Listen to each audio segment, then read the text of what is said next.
We started this back in the day, 2012, just to tell the story of the personalities, and one man who's been involved, we were inspired by the Footy Show. How was it to be on the Footy Show in the golden era, and also why was it so important for rugby league in Australia? It was different, that's for sure. I don't think we'd seen anything like it.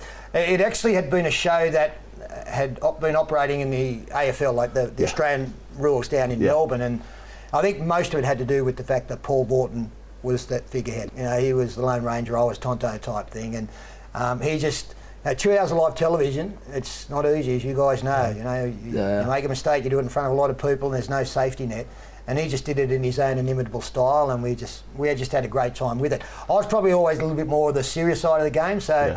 But I enjoyed being it because it was good fun. I liked the people I worked with, and I liked the people I worked for, and I think it was important.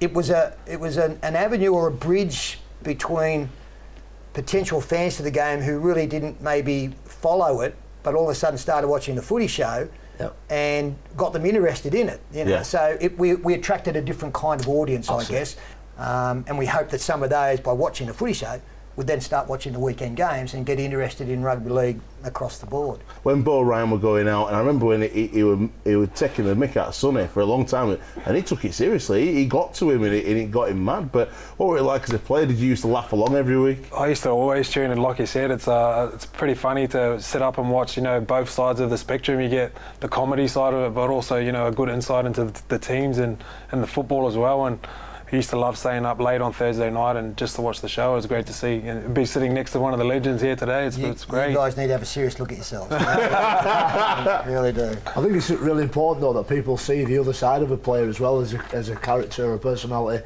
Other than that 80-minute window when they're just going hammer and tongue and often playing in a gladiatorial environment, so to get that personality side out is massive, because certainly over at Newgate, blue-collar working class people who play a great game of rugby league, men and women, I think they've got a great deal to offer. It's good to see them personalities.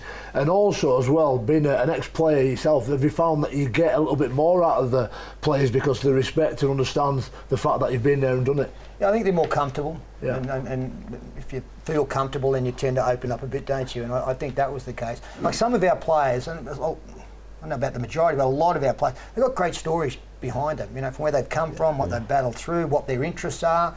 So there's, and I think as a fan, if you get an insight into players, then you tend to warm to them, and you know, you want to support them even more, whether they're from your own club or from another club as well. There's just a lot of stories out there, and we don't hear enough of the good ones and the interesting ones.